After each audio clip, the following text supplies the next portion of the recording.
Hello, everyone. Welcome back to Adventures in Who, Gibby Gabby Doctor Who podcast. We just gib and gab all the time here. You can't stop us. I'm Martin. I'm Tash.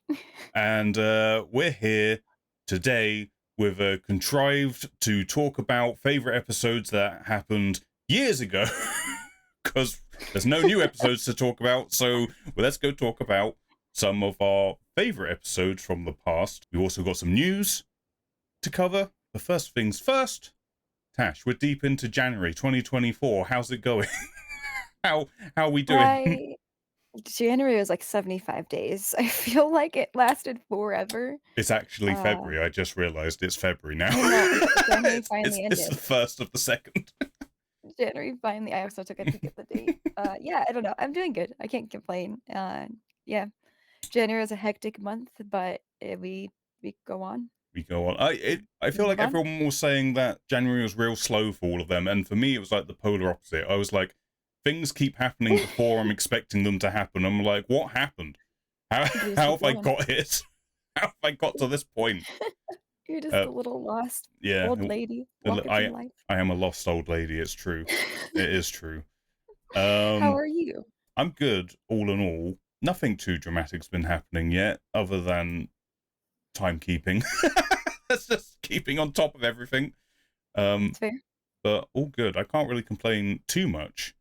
But I'm sure there will come a point in the year when I can complain, and boy howdy will I. You just try and you try and stop me. Oh my god. So yeah. You got your passport at least. It was something. Yes, I can travel. Yes. I can travel the world. I can do it now. Not that I can really afford it, but I can. If I can technically go to an airport or boat and say, "Look, I'm allowed." Yep. I can go places. You can't stop me. You can go places, baby. I can't pay you for it, but I can go. Just let me on for free, I promise. Obviously, would love to go to Gallifrey 1 because that's happening soon. Yep. I assume we'll probably cover some stuff from that when it does happen because they'll have all sorts of fancy people there. I think Billie Piper's going. I think she's still definitely going. I know they've probably had some people cancel and reshuffle because that always happens, but yep. I'm sure there'll be stuff we can talk about once it does. Even if we can't go and we could be sad about it. You're crying together. Yeah, we can do that. We can do sad Doctor Who podcasts because we're the only Doctor Who podcast who aren't in attendance. So whilst everyone else is there, we do have some news. We have news to talk about. I didn't expect there would be news, but apparently there is. There was news that happened. One of them quite bizarre. One of them quite bizarre. That it's like it doesn't seem to be reaching any kind of normal. And you'd expect by now, because we're late to this news story, and still there's nothing normal being said about it. But we'll get to that. Let's start with a nice, easy. There's been some nice news as well. First things first. Tom Baker, 90 years old. He had a 90th birthday. Look at him go.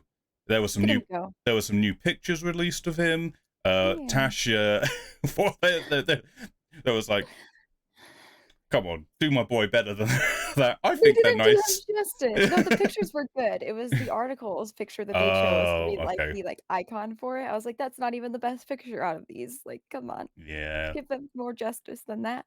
I mean, it's so like, I love that he's still here with us. He still has that cheeky glint in his eye. But like when you say he's 90 years old, I'm like, oh god, I don't want to face this. No, it's gonna suck. We're still doing audio dramas. He's still being the Doctor and enjoying it. So yeah. Good for him. Still looks like nice spirits. Yeah. Continuing the Tom Baker news, the season 15 Blu-ray was announced with a trailer that had a mini episode, which is a tradition now with all of these Blu-ray collections. They do a little mini episode with a companion, usually from that era. Sort of a where they're at now kind of thing to sort of introduce it. And this one had Louise Jameson back as Leela in the Time War. This was like the most ambitious one I think they've done. Like there's full on, we're gonna do Gallifrey, we're gonna have Daleks floating around, it's gonna be action, as much as an action you can do on a tiny budget. Fucking good for them for committing to like, yeah, we're just gonna do it. We're gonna do Yeah. this crazy shit for an advert for a Blu-ray. Like we're Yep. so lucky as Doctor. I don't think Doctor Who fans realize how lucky we are that we get a show that was made in 1977 or 6 this season gets this fancy trailer Yep. with the actor coming back to do their role. Yeah. And never mind the amount of content that's on the Blu-ray itself. Like Star Trek Yep. doesn't get this. Nope. It's good And shit. new special effects and everything. I've got them all so far, so I can't miss it. I need it. No, I couldn't. You couldn't do it? I've started it. I can't not have one. It will be Nope. awkward. But yeah, I look forward to it. Mainly because of the behind the scenes stuff that they put on those Blu-rays, because they have all sorts of cool stuff on there. This one, Yeah. no different. They have Behind the Sofa, which is basically they get various cast members from different eras of the show to do reaction videos to that season, which is just funny watching them sort of have their take on someone else's era, as it were. This set also includes, I think, a 92-minute documentary about one of the producers or showrunner, if that's a better way to describe it for people who wonder what that role was at that time, which is insane. It's insane. a 90-minute documentary about a producer from 1976. So much extra context. It's mad, but I love it. I'm here for it. I'm sure we'll talk about it once it comes out, and I slowly make my way through all of that. The Fugitive Doctor, at long last, gets her action dolly, because I know people were miffed as to why she hadn't got one sooner, but she finally got one with TARDIS. Not just the Fugitive Doctor, but TARDIS included. There was a slightly awkward release video for that, where the guy was like showing it off, doing the thing, and he couldn't quite get her blaster to sit in her hand correctly, and I was like, why leave that in the video? If this is an edited video, don't leave that bit. Yeah, they'll love it. They'll love watching the people struggle, right? Like there was a personal vendetta there, I feel like. Someone was like, you fucked with me, listen. Embarrass you. Then we come to our weird news story. That, like I say, hasn't got any not weirder. Yeah, that's true. The Mirror reported that Millie Gibson, the most recent companion as seen in Church on Ruby Road, had one episode outing so far as Ruby Sunday, has been, quote, dropped from the show, which makes it seem like it wasn't a happy splitting, but we've got no actual comment from the BBC, Russell T Davies, anyone involved. No one's actually said anything. It's just been like this news story, and then other people started talking about it, and it seemed to be more and more official. Like at first I was just like, I'm gonna believe it when I see an actual person from the show talk about it. And then Ncuti Gatwa put out an Instagram story with a picture of the two of them with a love heart and her star sign, because he's into all the star signs. I am too. You said that in a listen. Yeah, I know you are. Into star signs. I don't know anything about any of them, so I'm just saying that's what he did. It gets even weirder because then they start just publicly filming the next season with seemingly what seems to be the new companion being played by if I fuck the pronunciation of this, I apologize. Varada Sifu. She was in Andor, if you've watched Andor, and they're just out filming very publicly, running away from explosions, doing all the Doctor Who-y things you'd expect them to be doing in a very much seemingly companion-like role. And yet still no comment from anyone involved in the show about hello? Was Millie fired? Was she not? Was this always the plan? Are you going what happened? Are you going to address this at all? Yeah.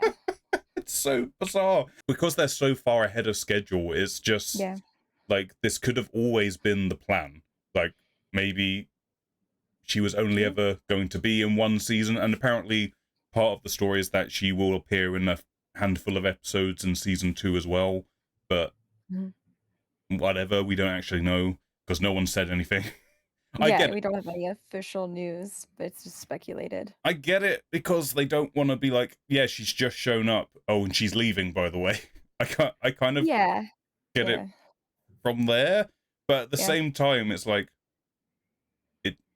it kind It's of, public now, you know yeah. what I mean? Like, just give a little bit more context. Yeah. Other people have said this, but it kind of rings similar to how Christopher Eccleston left, and I just kind of worry. Like Millie Gibson's Yeah, young, and I'm worried that yeah. the Yeah, way she that was this, like 19. yeah, like the way It's this is being handled is going to maybe damage her reputation yeah. in the industry, and maybe unjustly. Like that, You know how it goes, right? dropped being the thing, and then there In were quotes, yeah. the other rumors that came out in other articles before this was that she was being like a diva on set and stuff. There's no Not true. evidence. Yeah, yeah, There's no yeah. evidence for this all being true. Speculated. Yeah, but Yeah. no one's saying anything. And I think Millie was on holiday when this all came out, Oh, no. so I don't know. Oh, I hope they yeah. The reason it rings similar to the Christopher Eccleston thing is that obviously when he left, um, BBC, and I think it was Russell T Davies himself, just straight up lied and said he left because he was tired, which Mm, wasn't true at all. yep, it made everything worse. Do you have Yeah. any opinions on this situation?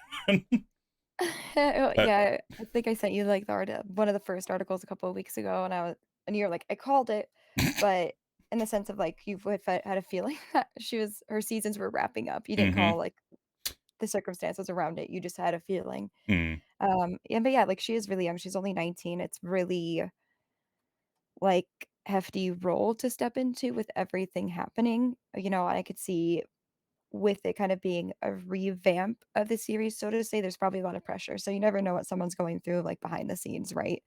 Like, stepping into that role, having a lot of pressure, and I hope that everyone comes away from this mentally okay is the main concern, and, like, career okay, like, she is still really, really young. I could see it being, like, something that maybe Russell didn't really get along with her about, and, like, they don't wanna give an official reason or anything behavior-based because maybe they'll put people off from watching the newer seasons. I can see them mm-hmm. having that fear as well, but, like, I sometimes saying nothing also if you just leave enough room for people to speculate wildly without kind of stepping in and being like, "Hey, like, that is not the case, right? Like, let's just, like, nip this in the butt, kind of find some sort of statement behind of it that doesn't harm the production company or the actress herself."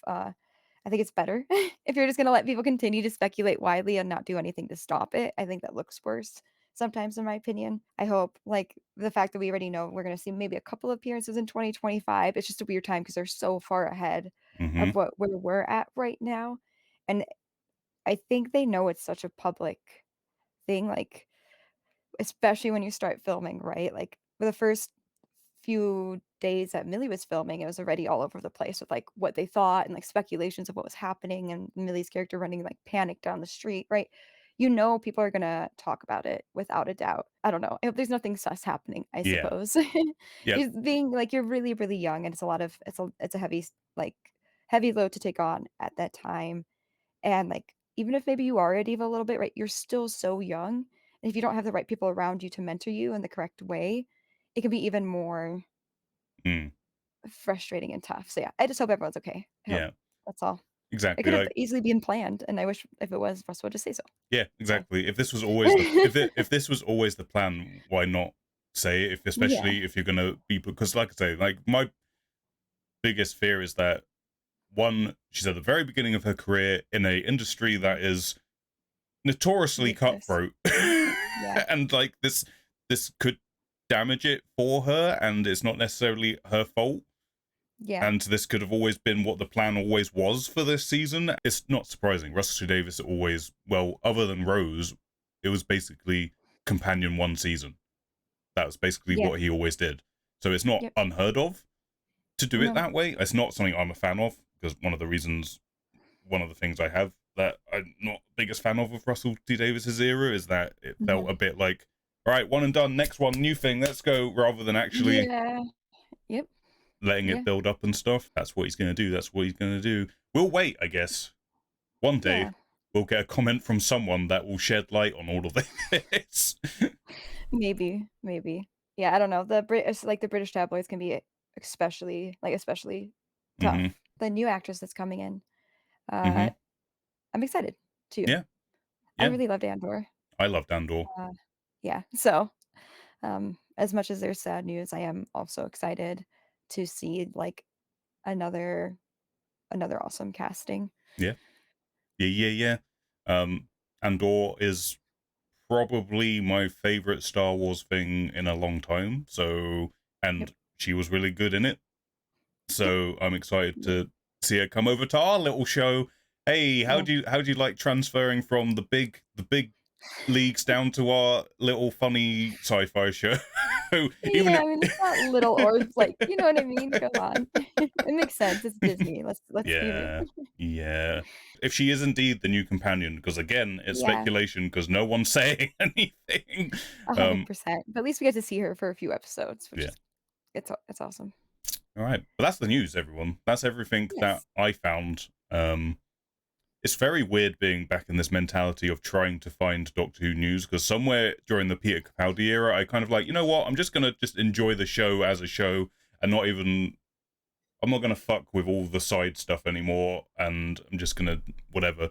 So now coming Mhm. back and being like, nope, I've got to sniff out that news. I've got to find, Gotta sniff out that news. I've got to find the stuff. You know what that means, everyone who's here Magic live. hands. Magic hands. Magic hands is everyone's favorite bit of the show. The magic hands. We're back, YouTube, No. and wherever else this may end up being eventually. Even if you're Oh my listening to an god. audio version, you can't see the magic hands, but the magic hands are happening. We're we're They're back. happening. We're back. Okay, so Mhm. me and Tash racking our brains like, what else do we do for this podcast when there's no new episodes to talk about? What do we do? Well, I suppose that is 60 years worth of this show. We can we There's a can lot of history there, there's a lot of stuff we can do. So we tried to come up with a way that was a little bit more interesting than just let's just pick an episode at random to review. But why Mhm. don't we do a not competition, shall we say? We're just gonna pick two of our favorite episodes from a season or series. Mhm. Uh, and if they do happen to end up being the same, then hip hip hooray! We don't have to compete in any way, shape, or form. We can just talk about that one episode. Yep. But in this case, we did have two separate episodes, and we're just gonna get inside each other's head a little bit and find out why that's the one that we chose as our favorite. And obviously, we'd love to see where all of you lie if you've not seen them, and see if you're sold on what we have to say about them, as that would be something I would like to see. Or if you have seen them, Yeah. I stand with Tash. I'm Team Tash on this one. So that's the general idea. So Series 5, Matt Smith's debut series as the Doctor, the 11th Doctor, which aired,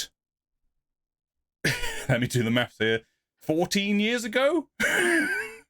14, 13 years ago? Just in case Mhm. you were feeling young, Sure. everyone, Matt Smith Yeah. was the Doctor 13 or 14 years ago in 2010. Yep. And it's mad that he's now Sure was. 40. He's the man is Sure 40 was. years old, and he was 29, 30 when he was doing Yeah, this. it's beautiful. Or was he? Everything's Wait, fine. was he 29? No, he was 28. I think he was 28 or 27 when he It's was pretty young. doing this. It's pretty young. So just a bit of, perspective of where we're going back to. So I don't know how we want to do this. Do we go chronologically in terms of when the episodes aired, or do we flip a coin on who goes first? And I just say you go first. basically want me Not to go because I'm nervous first. at all, Yeah, but you no, go that's first. fine. Yeah, That's absolutely fine. I'm not nervous at all. As we said, my choice for Series 5, the episode that I like the most from Series 5 is Amy's Choice. Yep. Tash's is Vincent and the Doctor.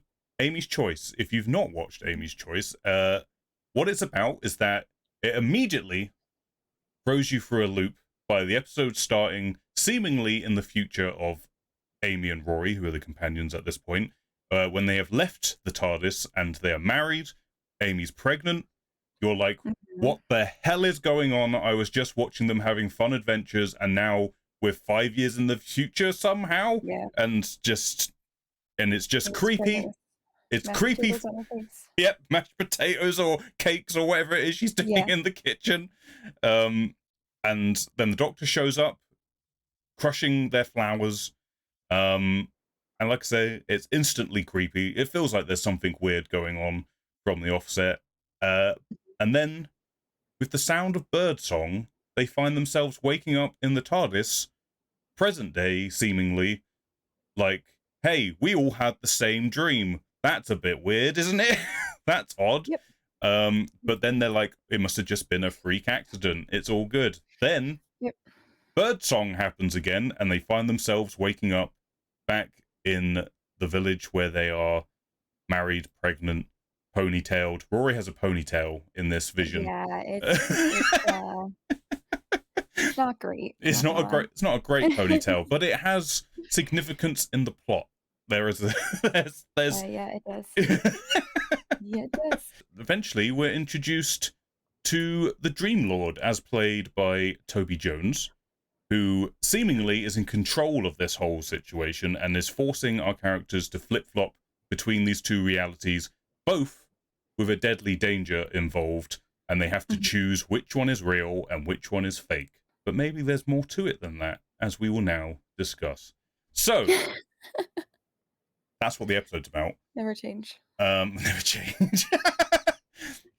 Why I like this episode is because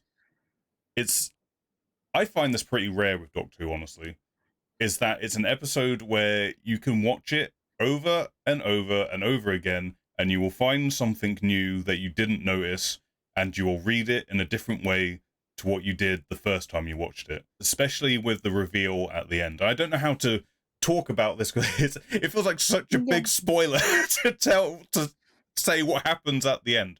It's okay though. It's part of this conversation. First thing I want to say is that when this episode aired and people were talking about, I figured out what was the dream, what wasn't the dream so quick, I wasn't even impressed. Here's the spoiler, everyone. Both realities are a dream. Okay, both things are fake. That is not the point. Which one is real and which one is not the point of the episode. Because it is revealed that the Dream Lord, the one who is controlling all this, the one that is torturing our heroes and putting them through the ringer, in fact, is the Doctor himself.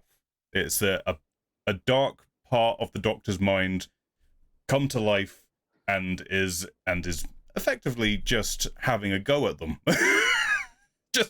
just torturing them. And this is what I mean. You can start reading so deep into this because it's such almost a perverted look into the Doctor's mind that we don't get so explicitly very often. Like I say, when you keep watching the episode, you keep realizing this is the Doctor doing this. It's like the Doctor is the villain of this story, and you can't help but read into everything that he's saying in different ways every time you watch it. So the main point of interest for me is when Matt Smith, the Doctor, realizes what's going on, because that's a whole other thing. Because there comes a point when the Doctor knows who the Dream Lord is, and by virtue of that, knows what the situation is, and he's just going along with it. The Doctor is sometimes, occasionally, a bit of a manipulative little shit. And no, never will do such a thing. Yeah. And is, actively participating in basically forcing Amy to make a choice in terms of, who do you want? Do you want to be on these adventures with me? Or do you want to be with the man who you claim to love?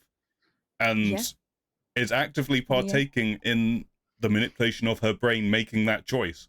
And I have to say, when I watched this again last night, I kind of think he figures it out earlier than what you expect he does. Like, I kind of got the vibe that he figures it out the moment they get back into the old folks' home, which we'll get onto the old folks, because that's a whole I think this Yeah. episode built in my mistrust of the elderly.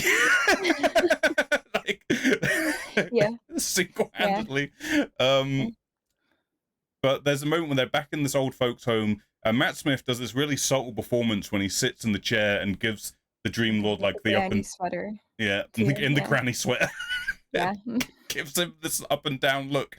Like he's kind of put together what's at least who the Dream Lord is in that moment. And then it just kind of goes from there. Yeah, there's old people with aliens inside them, and they are basically zombies. It's Attack of the Elderly People in this old village. Okay. It really is. Yeah. There really is. Which is both hilarious and terrifying all at once.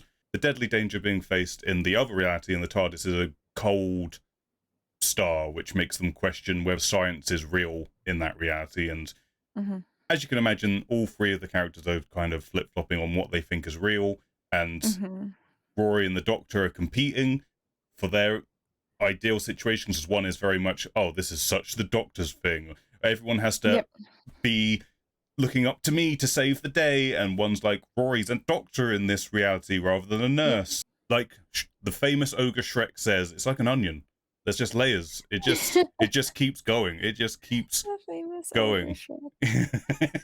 And I love how it's the Doctor being self-reflective and criticizing himself throughout the whole thing.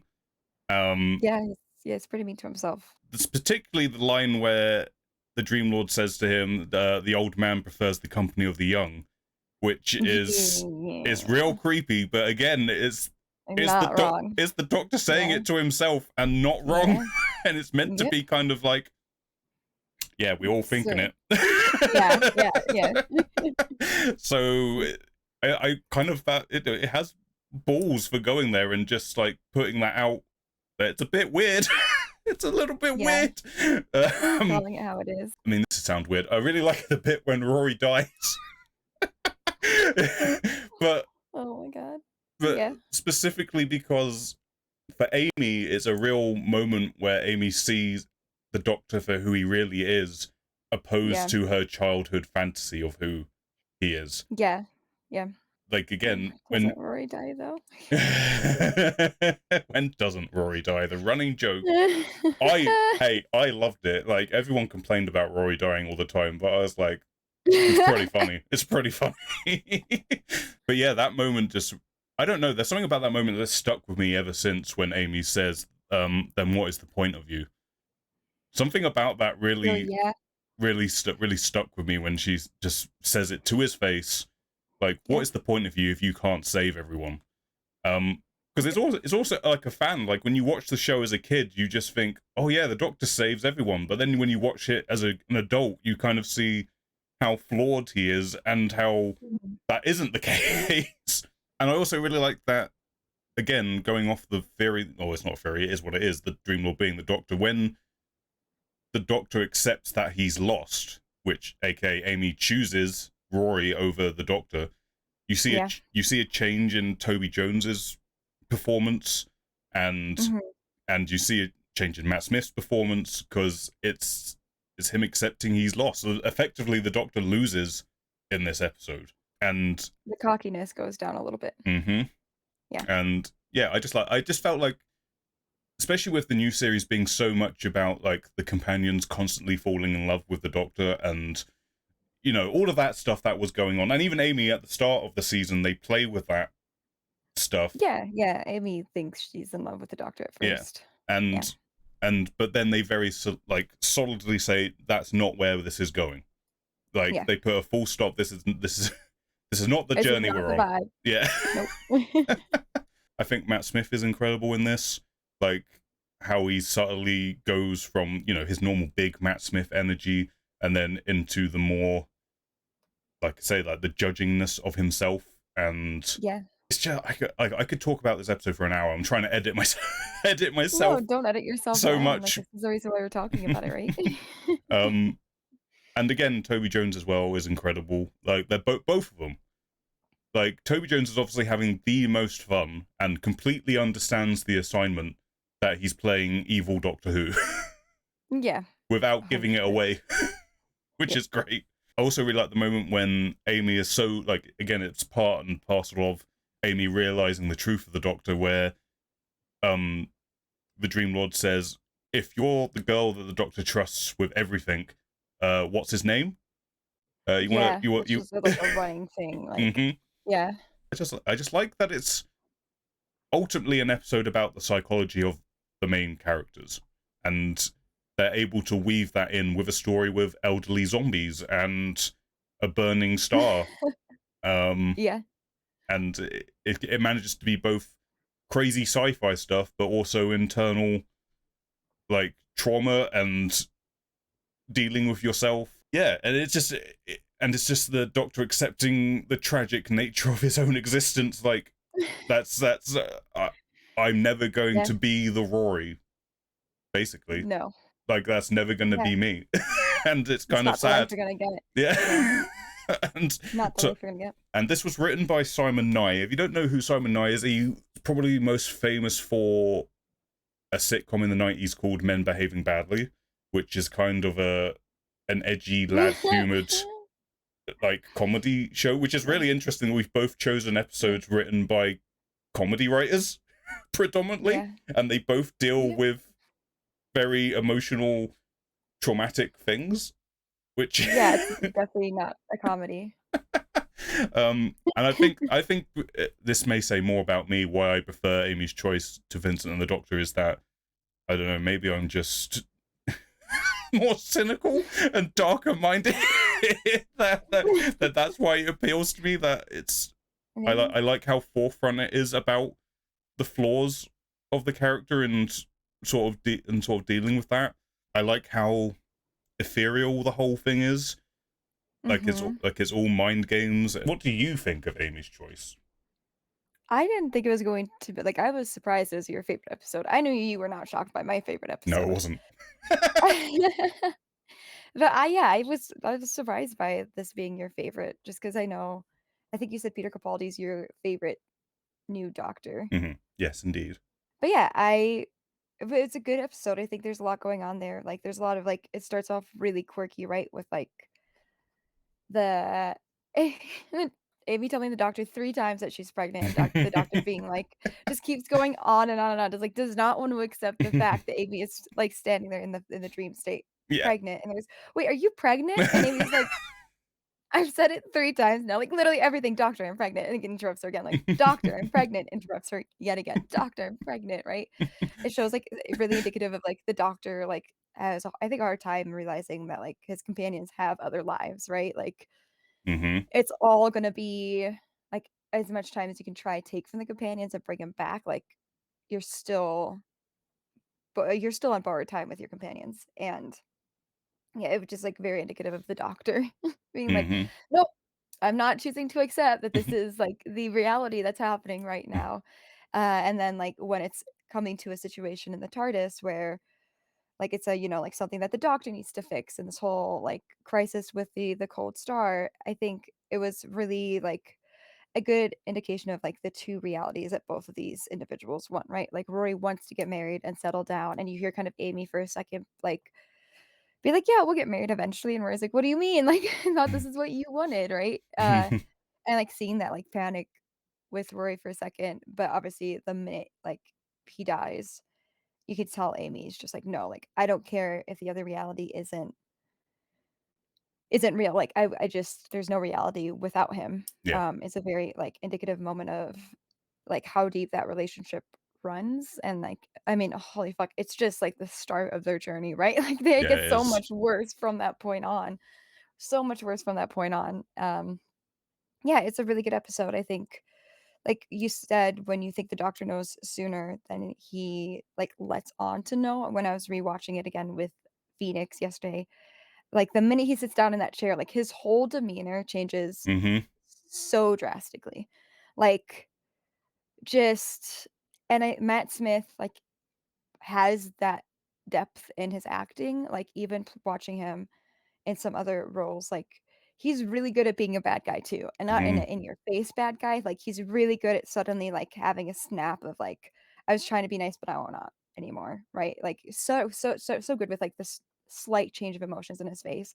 And you can tell right when he sits down that, like, he's not like, it's not funny or quirky or bubbly, like, he's not even, like, really, like, intrigued by these old people anymore, like, yes, the old people are a threat in that reality, right? There's still a problem to be solved, and he's, like, kind of, like, more I'm gonna say delightfully intrigued in the Mm. first portion of that. That's not that full, like, word that I'm trying to think of, but then when he gets back, he's like, "Well, fuck.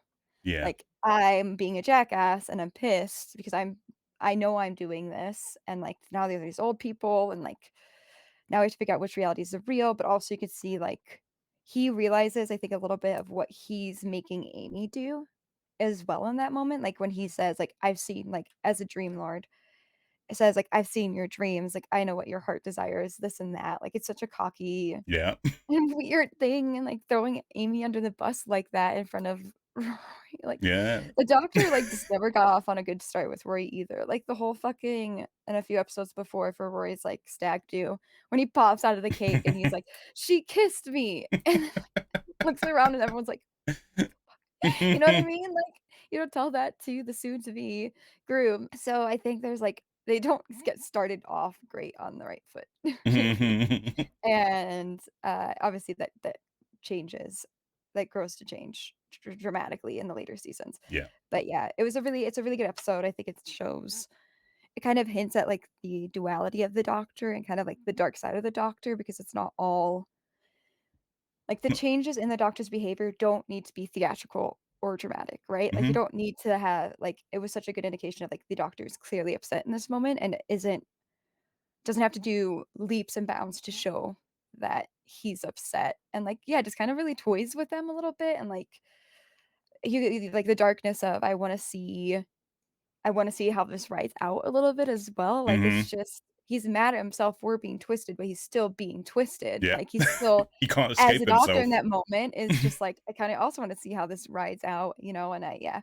It's a very, like, interesting episode in terms of duality and, like, important to understand moving forward where Rory stands in Amy's life because that's a whole chunk for the next couple of seasons, you know? And so, like, this making a very clear statement of, like, where loved ones can stand in companions' lives Mhm. and how the Doctor struggles with that. Yeah. Yeah, it was a good episode. It's again, I guess an important detail to point out is that, especially if someone who hasn't watched this and is just listening to us gib gab, Yes, yeah, is that the Doctor meets Amy as a child. yes. So and she, like I say, she has got this childhood fantasy of this person and has stayed with her ever since. Yep. And and this episode basically calls him out for doing that. Yeah, yeah, like, like that was pretty creepy, yeah, you know? she thinks you're this. I mean, technically, yes, he is a fantasy hero. That's the role that that Mhm. character plays. But what I like about Doctor Who is what makes him different from your normal superheroes or your James Bonds or whatever Yeah, is that, yeah, that he is very openly flawed and yeah, doesn't always get it right and will manipulate people and sometimes can't be trusted in in certain instances and yeah, um like, he's a very powerful alien, right? mhm Like, it's not a game to mhm play with people's lives, and we see it from time to time where it happens, and it's just like, these are real people who you're gonna have a lasting impact on, mhm. And I think it's one of and those that is episodes you couldn't do this every week. Like no, it's I think it just came at exactly the right time to do an yeah, episode like this where you sort of have this look into the Doctor's mind, call him out for some stuff, mhm. um, but then also remember he is the hero. He's just a troubled hero who doesn't get things Yeah, right all the time. He's yeah, ultimately a good person, but there are things that might need to be addressed from yeah, time to yeah. time. There's Um, a lot of stuff there, with years of journeying, right? You swallowed a planet. Yeah, oh my gosh, that and, like, when he's trying to figure out what's going on and he, like, yells, like, "I can't figure out what's happening because this town is, like, so incredibly dull," like, he's so frustrated that it's a quiet village, and then, like, Amy starts faking going into pregnancy or going into labor, not pregnancy, she's already pregnant, going to labor and, like, they all start freaking out. They're like, "Fuck, no, is this, like, really happening right now?" You know what I mean? And Yeah. then she's like, "I just made your face turn pale in, like, a matter of seconds. Never fucking call me doll again." Like, it was a Mhm. really good indication of, like, Amy and the Mhm. doctor's relationship and, like, kinda setting the foot down of, "You don't get to judge us for the life that we wanna live. Yeah. Like, this is what humans do. Stop it right there." And I think Amy was really good. Not like, Donna was a little bit better at putting the doctor in his place, but Amy was also pretty good at putting the doctor Mm. in his place. Yeah. And it's also another reason why I really like Rory as a companion, because I feel like Rory really humbles the Doctor in a way. Yeah. Like he He really doesn't like get he doesn't get what all the fuss is about at yes. first, really on top of it, and he's Y- like, "Cool." Um, and I just think the way they chose to make Rory is just see the Doctor as a guy, like Yeah, Rory just the bloke. sees him as Yeah. another bloke Yep. effectively, and Mhm. um, there's a theme in this episode, and it goes throughout this whole series about Amy not wanting to grow up, Yeah, and they and having forever to get married, right? yeah, and specifically like I think is it in the 11th hour where I think that the Doctor literally says, well, she says, "I grew up," and he says, "Oh, you don't want to do that. That's like Yeah, overrated," or like, whatever he yeah, says. yeah. And then here Rory just says, "We have to grow up at some point." Yeah, like, we have to move on with our lives. I kind of think this episode is underappreciated because I don't think it gets talked about enough. I think it's more deep than people give it credit for. Um, and like I say, like that moment where where Amy decides I'm effectively going to kill myself in this moment to stop this reality from happening Yeah, anymore. did I not care, yeah, right? Like, did not care about the other lives at stake, was like, "Fuck this, I'm hmm out." Yeah. and I remember people at the time being very critical of that moment, specifically of the Doctor like not trying to stop her from doing it. And Yeah. I feel like this is what I mean about this episode. People who said that fundamentally did not understand what was happening Yeah, in the yeah, episode. definitely. Like the Yeah, Doctor knows what's happening. He knows at yeah, this point that they're not in danger. They're not in any danger whatsoever. He is manipulating her to make a choice between the two of them. yeah, And they like were saying like, why didn't the Doctor try to stop this pregnant woman from killing herself? Because he knows that's not what's happening. Like that's yep, why. That's what. And yep, it's all about Amy literally choosing, right? Like, the hmm doctor's letting it play out because his fucked up mind wanted to figure out, like, where he stood. where it comes to the new show, like Yeah, I feel like this episode, not only is it my favorite episode of this series, I feel mhm, like it's easily somewhere in my top 5 of all of the new show. Um, and I was saying to Tash when we had to choose between episodes yeah, in this series, I was like there's wall to wall bangers in this series. It's like yeah, there's only like a couple of mid steps, and I would say that series 5 for my money is probably still the best series of the new show, honestly, for me. Um yeah. There's a lot that happens in that season, so it's tough, and I think that's why it's not talked about as much is because it's, like, just so many important both, like, impactful and important episodes, and, like, there's a couple that I don't care about, like, the vampires, fuck off with that nonsense, but, that's just goofy fun, just a goofy like fun time. I think it's yes, very good. it's good choice. Yeah. um and yeah, but now let's move Yeah. on. And I feel like when we did this, I feel like I've got an uphill battle here because like I feel like it's universally kind of accepted that Vincent and the Doctor is a very popular episode for good reason. Yeah. But yeah, take it away, Tash. Tell us about Vincent and the Doctor. Oh, now I feel nervous, the pressure's on. You're good. No, I think, I was even talking to, like, Eggy about this, and I had asked my partner, for those of who have no idea who Eggy is, my partner, like, what episode they thought was my favorite, and he had a hard time answering, even though, I had mentioned this episode before, because he said, like, in what context, right? Like, important to you in terms of is it things that matter to you? With Matt Smith in season 5, like, Matt Smith stepped into the role immediately. Like, the minute he stepped like, he knew what he was doing, he knew who he was as a doctor, like, it was just an instant click where with other doctors, you feel like there's some, like, kind of buildup that has to happen, right? Like, they're kind of still getting used to it. Matt Smith just killed it, and, like, season 5 just was such a great season. Mhm. Um, the Vincent episode, I feel like you can take and look at it without needing to see other episodes leading up to it. Like, there's one small part in there that talks about, like, why Amy is sad, essentially, Mhm. but doesn't know why she's sad, and that's because, like, Rory's gone, but she forgot Rory, right? Like, she doesn't know what she's missing. But, like, if you just watch this episode randomly, I think you could still enjoy it, not having context, like, an insane amount of context as to who these characters are, like, it's a good episode just indicating who the doctor is and what the doctor cares about and, like, how the doctor breaks his own rules and, like, the limitations per se of the doctor as well.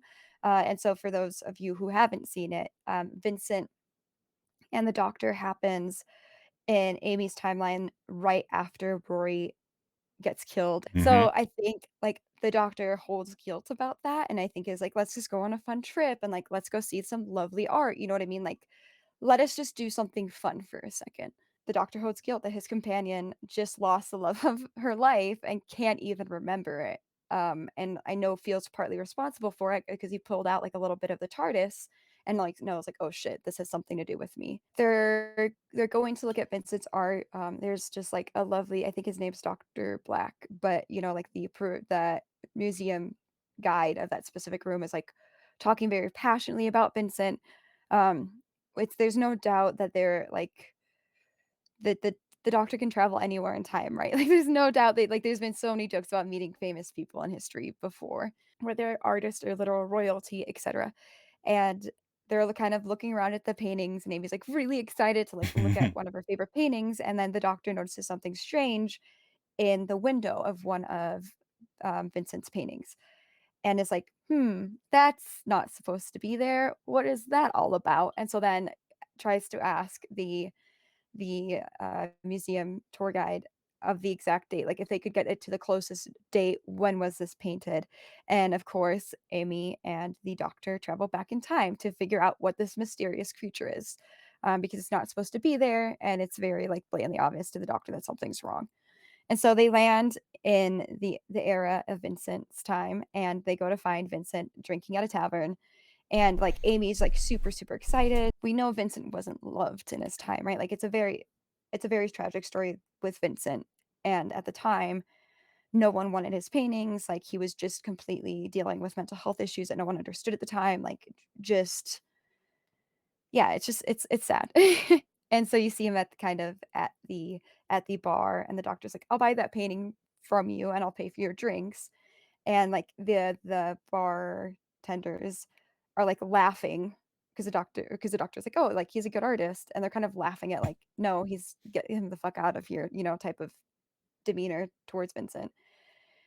And we hear, like, a shriek, and we see someone has been shredded, torn to shreds. We don't see it, we just see a very cold hand. We don't see actually what happens, but there's a monster, and you can see, like, as, like, the doctor's kinda trying to see what's happening and brings Amy and Vincent along, the town folk are like, "You're the issue, Vincent, like, get the fuck out of here," right? They essentially seem to blame Vincent for what happened, which is just kind of indicative of, like, he was such an outcast, you know? And so the doctor's like, "Okay, like, we're bunking up with you, buddy. We're staying with you for the night. Like, we're gonna figure out what this is and see what creature it is." And so they're throughout this episode, the doctor and Amy are, like, talking to Vincent and kind of seeing the wide range of emotions that Vincent goes through, and just like, they walk in and they're, like, seeing all the paintings, and they're like, "Wow, this is amazing. Like, you should treat this painting with care," you know? And at the I can never pronounce it correctly. The I can't pronounce the alien breed Oh, correctly. uh, is it I The think I'm thinking Cryasis? Or something yeah, like that? I want to say I don't know. Crephaeus. Is it Crephaeus? Crephaeus, maybe. I don't know if Yeah, I'm thinking of the probably. right one though. I I think watched you it are. a I few think you hours ago. are. I should remember this. But it's this alien creature that no one else can see except for Vincent, Mhm. right? And so, like, when you hear Amy shriek as she's looking at some paintings outside, gets knocked over, and there's something destroying, like, you hear Amy shriek, Vincent starts going crazy to try attack an imaginary thing at that time, like, the doctor and Amy don't know what's happening. The doctor's like, "He's having one of his fits," equally jumps into him being crazy in that moment and is like, "It's okay, Vincent, like, there's nothing there, it's just us." And Vincent's like, there's a fucking monster," until the doctor really gets, like, fucking hit with this alien tail. And, like, then the doctor's like, "Oh, like, shit," and, like, kinda pretends to help, but clearly has no fucking clue what's going on, cannot It's not see this, even like, looking the creature, and right he's, like, direction. swinging in, like, the most random things and, like, "Okay, I think we got him," and Vincent's like, "It's not even here anymore," like, you know? Like, it just showed in that moment, like, how easy it was to, like, just assume as others that Vincent was crazy, and Vincent's like, "Listen, there's a fucking monster running amok." Vincent tries to show them what the monster looks like because they can't see it and, like, completely paints over one of his famous paintings. It's like, "Let me show you," and Amy and the doctor are like, "No." Like, a little bit of changing history there, right? And I think they're, like, fixed we know with the doctor, there are fixed points in history that shouldn't be changed. Like, that is a really, really big rule. And we see later on in Amy's and the Matt Smith's doctor, like, what changing a fixed point can do. Hmm. Like, the total, utter fucking havoc that wreaked, right, Yeah. with Rare Song. And so it's like, we know this is a cardinal rule. We see kind of like a slight thing of like history changing here. You see the doctor start stressing now, right? Because the doctor wants to make sure they capture this alien, and this alien is pretty much one that has gotten left behind and will brutally murder until it's murdered. Essentially, is how it goes with this species. Um, and no one's gonna come back to get it because the species is a very brutal species, and so the doctor's like, "But we can change this, like, for once, like, we have someone who can see this, we can change this and get it back home, and, like, change the circle of violence," but also in that moment realizes, like, "What if I get Vincent killed?" Hmm. Like, fuck. Which is one part of it, and the other part of it is, like, just seeing how the emotional range of Vincent happens, right? Like, mental health is a very serious topic, and back then, there wasn't the necessary tools, and you see Vincent kinda go from, like, down, up, down, like, you see those dramatic swings of up, down, up, down, up, down, and you see the doctor being like, "Okay, we're leaving." Like, we all know he's a sensitive man, like, the doctor in that moment also gives up on Vincent, and it's like, we all know he's gonna kill himself and kind of, like, has that heartless moment, but you see Amy saying, like, "Don't say that," right? Like, and Amy's like, "We can paint some sunflowers if you want," and Vincent's like, "I don't really care for sunflowers, really." Like, there's so many kitschy moments in it.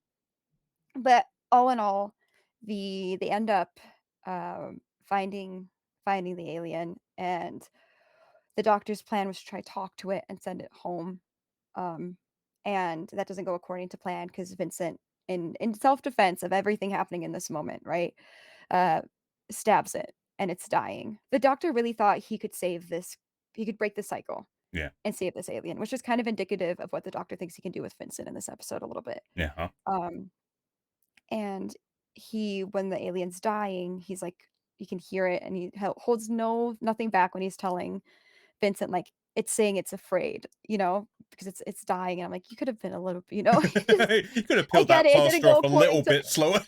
yeah, like, it what's Vincent supposed to do, right? Like, it was just clearly attacking. It wasn't going according to plan, and, yeah, so it, like, puts that guilt on Vincent, and Vincent's like, "I'm so sorry, like, I'm so sorry, it was misunderstood like me, it was lashing out because it was scared, it was blind." It didn't know really what to do, and it was lashing out like how the villagers lash out at me and, like, is understanding, like, he gets why the villager like, he doesn't hold a lot of hate with the villagers, it seems like with Vincent, like, he understands, like, he's weird, he's strange to them, they lash out at him, like, he gets it.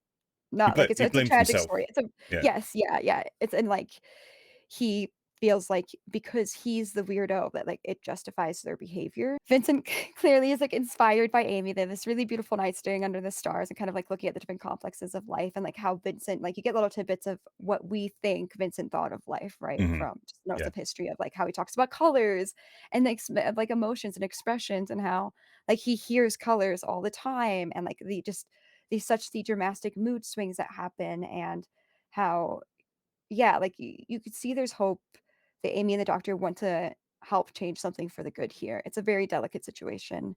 We all know what happened with Vincent, and they're about to leave, and the doctor is like, "Are you thinking what I'm thinking, Amy?" And, like, when the doctor makes this decision to go get Vincent and bring Vincent to the museum in the future to show Vincent his work, like, that breaks so many rules for the doctor. It's a wild moment to have a concept like that, right? Like, that is extremely dangerous. It's extremely against everything the doctor preaches about. Like, he's sometimes been very much like, "Well, this is a plot in history, it's gonna happen. There's nothing we can do it like, it's just gonna happen." I don't know if it was because of also what happened with Amy right before that there's so much guilt about the Rory situation that, like, the doctor was helpless in Yeah. that moment, and, like, in this moment, he doesn't want to feel helpless, like, it seems like he wants to help Vincent, and so they take Vincent to the museum in the future and say, "We have something to show you," and albeit, like, Vincent takes a fucking TARDIS, like, fine, like, it was just like, Vincent's like, "Sure, this is cool, let's go," you know what I mean? Like, it's just the shocking news of that, I mean, albeit you had to kind of explain who you were as a doctor to be in Vincent's home in the first place, but Vincent's like, "Sure, let's go on this adventure," like, it was yeah, just, "Alright, buddy, you're just as fucking crazy as I am," you know? As Vincent's staring at his work, because for Vincent, up until that point, like, he's been told his work is meaningless, like, he's not a good artist, he's just shit, he's this crazy goon that, like, no one really wants to be around and wants to really care to help take care of. I know his brother tried with doctors at the time, and it was like yeah, just Vincent doesn't think he has any worth Yeah. in where he stands. And so they go to the museum in current day and they ask the Dr. Black, the museum tour guide, like, "If you could put into 100 words, how would you rank Vincent in all of art?" And, like, Amy's kinda, like, turning Vincent away. Vincent's, like, really taken aback when he walks into the room and just sees all of these people admiring his art, right? Like, he's just, like, so taken aback. It's such an emotional scene. You kind of see, like, the banner of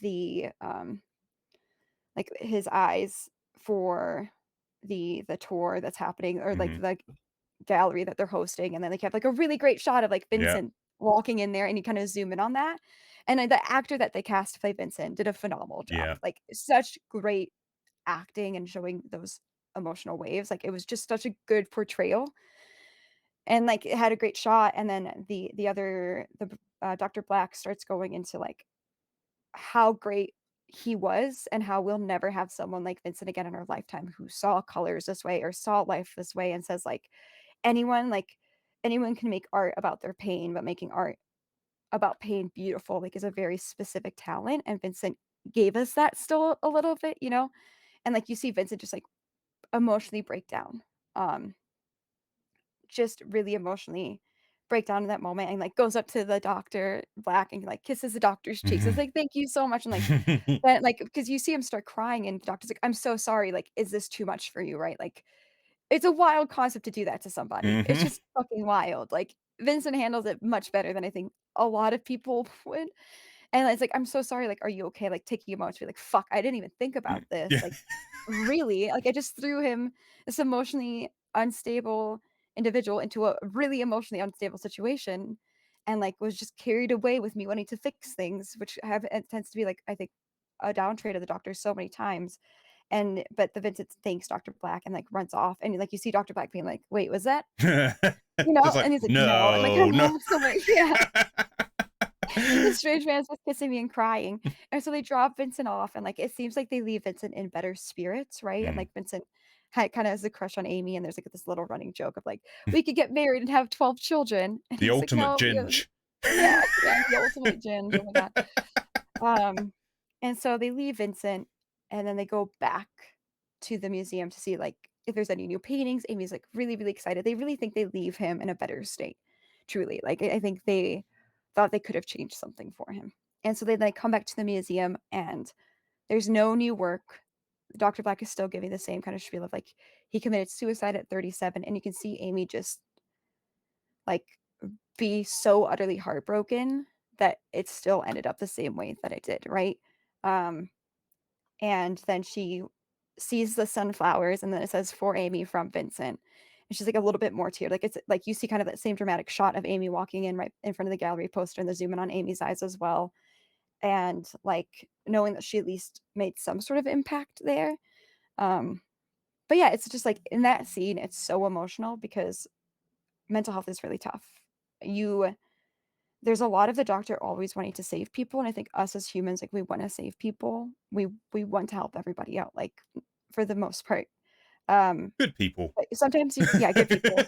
Sometimes you can't save everyone though, right? Like, sometimes you can't, and you have to be okay with that, and I think that is something that the doctor struggles with. It was such an emotional scene for Vincent to see his work and just be, like, so emotionally overwhelmed about how people saw him and praised him, and that still wasn't enough to stop Vincent from taking his life. Like, Hmm. it's just you can't change things for people sometimes. You c and you but you can definitely add some quality to their life, and yeah, it's just you can look into this episode from outside perspective, knowing nothing about Amy really, knowing not too much about the doctor, and it gives you such a great taste of the doctor as a person, the mistakes the doctor makes, the risks the doctor takes sometimes, the fact that you can't change fixed points in history, and just kind of living in that emotional complexity of that situation. Like, it just is such a good episode of showing who the doctor is, what the doctor's about, acknowledging that history still happened in the doctor's universe, and that, like, you can't always save everyone, and that's not your fault. That's not your fault. And I think it one of my favorite Doctor Who quotes is from this episode, and it's what he tells Amy at the end, because Amy's, like, really emotional about it, rightfully so, right? Like, you would think showing someone how fucking loved they are would change their course of action, and it's not Hmm. always like that, right? And so the doctor ends it with saying, like, "The way I see it, every life is a pile of good things and bad things. The good things don't always soften the bad things, but vice versa, the bad things don't always spoil the good things and make them unimportant." Which is, like, it's a really good quote. It's really important, right? Like, life is filled with good and bad things, but it doesn't mean they negate each other. Like, they're still their own separate things, and just because you weren't able to change something, it doesn't mean you didn't help in a beneficial way and add more good things. Like you said, in my opinion, we added some good things to the pile for Vincent, Hmm. which is true. Yeah, and it was a well-written episode, which is so funny, like, that it was written from a comedian, because there's very not little comedy in that episode, let me tell you. There's very, The very little comedy. I think it pulls at the emotional heartstrings, and I think it's just such a good representation of all the aspects of the Doctor. notes I've got, so for production stuff, this was written by Richard Curtis, who people may Yeah. know as being the writer of Blackadder, Vicar of Dibley, Love Actually. I know people love that Love Actually movie. Mr. Bean. Mr. Bean. This was the man who was partially Yeah, responsible for Mr. Bean, yeah. who wrote this episode. The thing about this episode that I remember, like I was just transitioning from secondary school or high school, if you like, into Mhm. college when this was airing, and so still a teenager. And obviously, Doctor Who is a show aimed for the family audience and Yeah, kids included. And I remember being so affected by the fact that they were not holding back from talking about these issues, because I'd never seen yeah, a family show talk about it in such an open and frank way yeah, before. And I remember when this episode aired, they did put up like a suicide helpline and yeah, all of that stuff yeah. when this episode aired, Mhm. um, and it was really a moment of being proud of my silly little show, of the fact that they could put out an episode like this that Yeah, affected people in such a way, and mhm. was just solid drama, a Yeah, solid piece of art. Like, just yeah. get people talking about a very real thing, but putting it in the painting of a Doc 2 episode where there's an invisible chicken running around.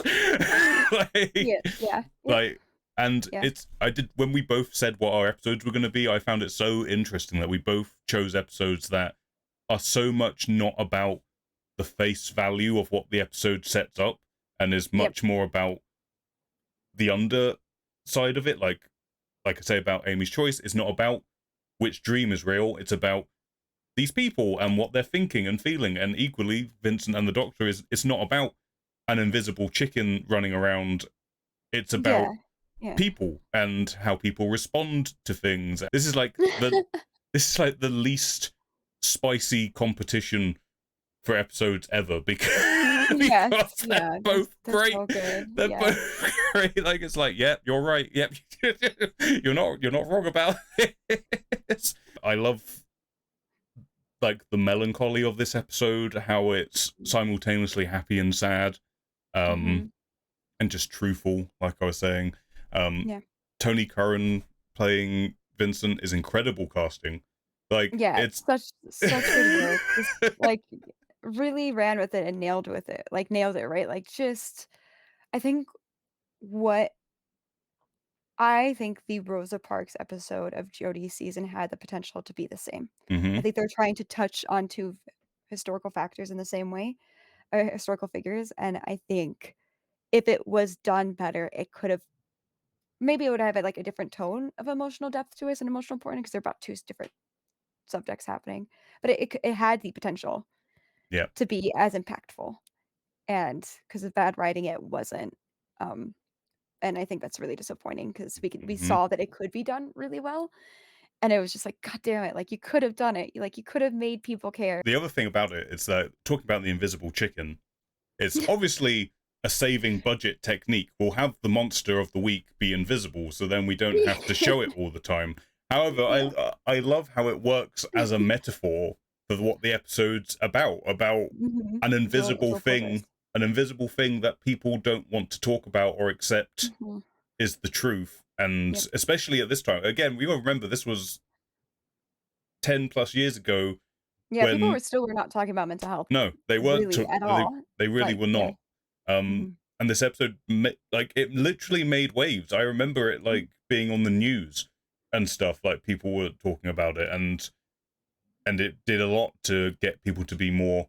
Oh, maybe we should be more open about this stuff. Yeah, like, And this is a very important topic. in terms of like how the Doctor's dealing with like bringing Vincent to the present day, Yeah. um, I kind of always read it as the Doctor knows that this won't make a difference in the grand scheme of things, but Mhm. he knows it will make a difference in, like the quote says, in being a good thing in the jumble of what life is. Like, this will be a good thing that he will have in his life. And that's always how I kind of read that moment, because you kind of like, he knows, he's more so kind of thinking about Amy's reaction, and he knows that she's going to be disappointed that it's not going the Yeah. way that it thinks. But it's, it's kind of like like I say, happy sad cold reality of the situation.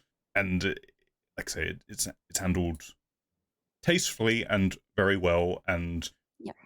from a writer that you wouldn't necessarily expect it to come Not from. at all. um Not at all. And um it could have gone so poorly too, like, it's not you weren't messing with just, like, a, it's like real. like, quick snippet of someone in history, right? Like, it's hmm all centered around a person in history that is a very delicate topic. And yeah, it was really well done, and I think also indicates kind of, like, the Doctor's relationship with Amy and the guilt that the Doctor holds and the things that the Doctor will do to try to make Amy okay again hmm moving yeah, forward. yeah, it's like you say, it's definitely got elements of the Doctor dealing with his guilt Mhm. and just wanting to do something. Yeah. And it really shows how he struggles with human emotion, because like Mhm. throughout the episode, he's trying to understand what Vincent is going through. He's like, and at first he fucks up. At Mhm. first, he has the wrong response to when we first see Vincent have a breakdown moment, and he Mhm. tries to encourage him, and it's not Yeah. the correct response to that situation. No, he's the doc yeah, he's like, "Get the fuck out of here." Like, Yeah, "Why are you even here?" but then we see that the Doctor learns from that, and like, we actively see the Doctor learn how this is working, and as a Yeah. consequence of that, the audience starts to learn about Yeah. what this is, and how you go about it, and all of that good Yeah. stuff. Ultimately, like you say, I like that it could easily have slipped into a darker place, but like you say, I think ultimately the episode is about hope. Also, I say the episode has a really nice score. I think Murray Gold kind of outdid himself a little bit with that, with how kind of subtle but nice the music is Yeah. throughout the Yeah. whole thing. Yep. Um, I think the set design in the episode is really good because they are actively recreating paintings as real things, like outside the cafe, Vincent's bedroom, all these kind of things. And then on the flip side, you have the VFX artists on the show recreating the Starry Night painting, and they're also in there. Yeah, to try and give an impression of how Vincent might see things. I've seen it. Yeah. Which is nice. Solid bit of Doctor Whoing, I would say. Yes. Yes, definitely did the Who of Doctors there in both of these episodes. I'm trying to think how we frame this because I feel like we're both very valid in our choices. It's like I said, it's like this. No, it's just going to be two people on a battlefield shaking hands. You're correct. Yeah, I mean, congratulations. You did it. 100%. Amy's Choice for me, not only is it my favorite episode of that particular series, it's in my top 5 of all of the new show, at least. So,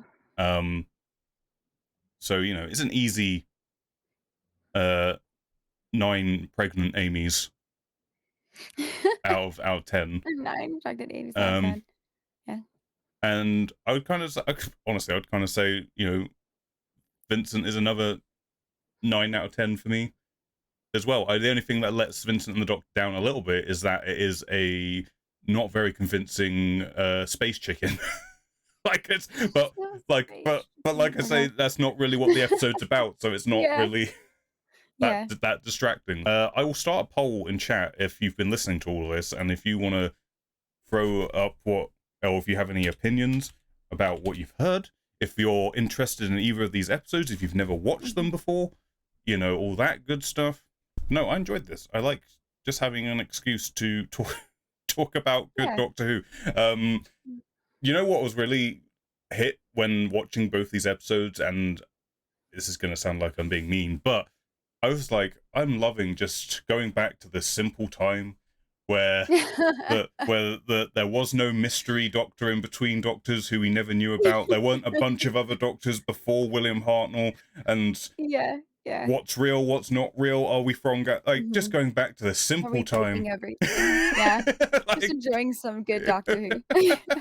just a nice time. Bathing in that for a moment was enjoyable. Yep, I agree. Ellen said, this made me want to watch it because I've never watched a thing. There you go. We did it, Tash. The mission statement of this podcast is working. You also have to play Dark Souls 2 now. Did that happen? Oh, no. Yep.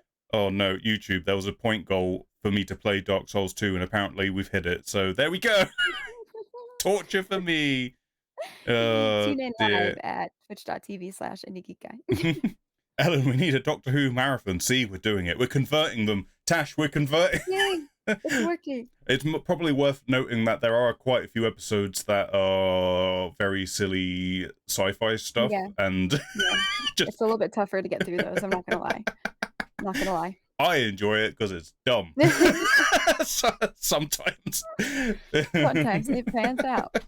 The Twitch audience who are here live have chosen Vincent and the Doctor. That's the one they've gone with. No, but I totally get it. Really good episodes. I totally get it. Like the Amy's Choice, like I say when I was talking about it, like it's a little bit more. I don't know how to describe it. I feel like it's because of its more ethereal, weird nature. It's a little bit more of a challenge to get into, and I think it's fair. Yeah. But like Vincent and the Doctor is very good. It can't be denied. Yeah, but I also think for Amy's Choice, like you're coming into it with this perspective of watching the Doctor from the beginning, right? Like you've seen so much about the Doctor and know so much about the Doctor, which makes that episode even more impactful when you're seeing kind of what's happening there versus like someone who maybe doesn't know the full context of the in and outs of the Doctor. No, you're right. I feel like it is like Amy's Choice, you're right, that it does use the legacy of the show to its advantage, especially if you've watched all the old stuff as well. Like it's absolutely. Ellen's seen one episode with mannequins. So season 1 episode 1. Oh, you mean Christopher Eccleston's? Okay, Okay, Yeah. that's the one. We watched that recently. Yep. It was a time going back to that. I was like, boy, howdy. There's elements here that have not aged well. I would even go as far to say Oh, there are yeah. parts of Christopher Eccleston's first season that look worse than some of the old stuff. Yep. like legit. Yeah. It's It did kind of not wild. really. Yep. Yeah. And I'm gonna be real, like I mean, obviously you gotta give credit where credit's due. Like if that Yeah. first episode of Chris Eccleston didn't work, we wouldn't be here talking about the show more than likely right this second. Yeah, that's true. That's true. But that episode is also kind of not as good version of John Pertwee's episode from 1970. Just saying. Yeah. Okay, it's Yeah. effectively the same story, but not as good. Oh my God. But that's kind of it, everyone. That's what we. Yeah. That's this episode. We did the thing. We talked about 2 very good episodes. We did. We found an excuse to do that, and we'll probably do it Yeah, again. we didn't give an excuse. No. Like, no one here is saying, Well, like, "Oh God, I wish it would just fucking stop this no, shit already." no, that's not what I meant. That's not. I was just like, we need to come up with some sort of structure to try and think of a way we can talk about these Yeah. things. As for next podcasting things, like again, we've been spitballing ideas what we can do whilst we wait for new stuff to come out. We were going to do potentially a trivia. Which Tash is like, no! Don't make me do trivia. Don't make me do it. But, like I say, we can always talk about older episodes and do all this. I feel like we're kind of overdue doing something from the classic series, because we haven't touched it at all as of yet. That's my area, baby. Bring it. That's your area. Bring it back. Bring it to me. Bring it to my court. Like, I'll be honest, like a lot. I'm sorry. Excuse me. I've never even brought it to my court, buddy. I haven't even gone there yet. Look off with that nonsense. Bring it to my court would arguably be the most controversial fucking episodes It's ever. true. It is very true, and that will be interesting for certain. I don't know what approach we'll take, and we'll see. We'll figure it out. We'll figure it out. There are ways. I had a thought. My brain is floating out of my body, Tash. Help me. I'm put it back in. There was a thought. We talked about this. My God, it's really just like I can feel it floating here, and it won't come back to me. What was I thinking? It was something to do with talking about classic Doctor Who and why we should do that. They are actively seemingly pushing the old show more, which I kind of like. Like, it seems like Russell Davies is very much like, hey, if you like the show, maybe, yeah, exactly. There's that as well. There's that side to it as well. But sorry, I went a much different way than you.